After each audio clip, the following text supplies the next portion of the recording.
Okay, so welcome back. So now let's talk about another type of formula that represents or that recognizes or that resembles, I should say, the P equals RB formula that we're familiar with, right? Proportion equals rate times base, right?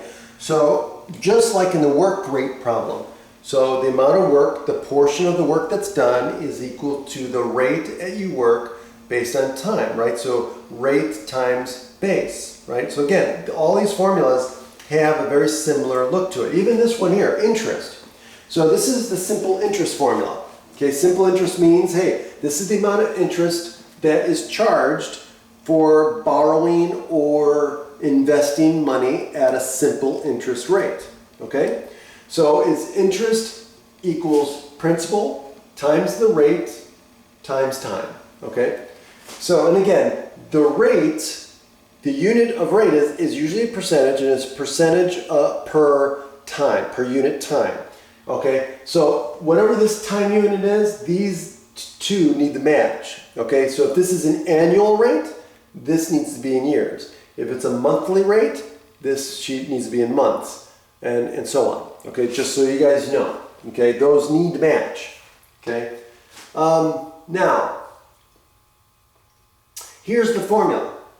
Okay, now as long as we know 3 of the 4 unknowns, as long as we know 3 of these, we can solve for the 4th one easily. Okay, so let's do an example. So here's an example. And so in this, again, listen carefully and we'll write down the information. It says $1,000 investment is made for 2.5 years at 6.25%. Okay, so let me read that again. A $1,000 investment is made for 2.5 years at 6.25%. So now the principal is the amount that you're investing or the amount that you're borrowing. It's the lump sum. So in this case, the amount that you're investing is the $1,000. So P equals the $1,000 that you're investing. Okay. Now the rate, that's the percentage, right? The amount of interest that you're getting.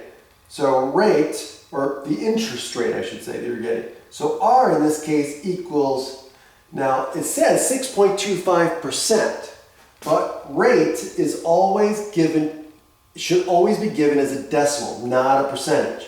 So if it's 6.25%, that means it's going to be 0.0625. Okay, and that's the rate, R. Now, how many years is it being invested for? 2.5 years. Okay, so time is 2.5 years. And this matches because the time in years, now what's the rate? The rate is 6.25% annually. So it doesn't say annually, but it's assumed to be annual, right? Because again, we have to know that these correspond to each other. Okay, now, so what do they want? They want to know how much interest is earned. Well, we've got PRT and we need I, so let's just plug it in. So it's going to be $1,000 times the rate, which is 0.0625, times the year, which is just 2.5, right? Okay,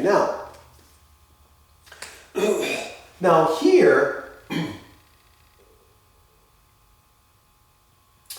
1,000 times this is easy, right? So 1,000 times this is, I'm just moving the decimal point over 3 spots. So 1,000 times this is just 62.5 times 2.5.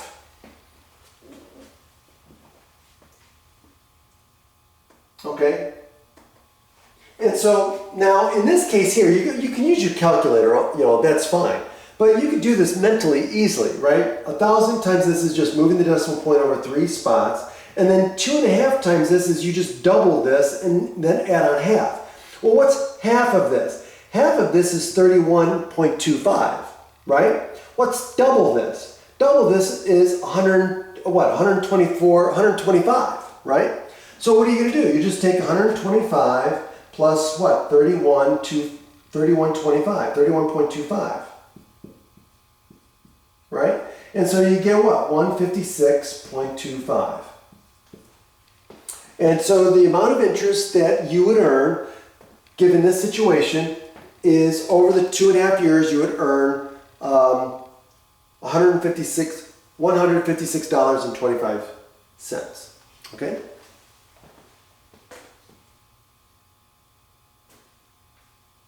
And that's it. Okay, come back, we'll do one more example.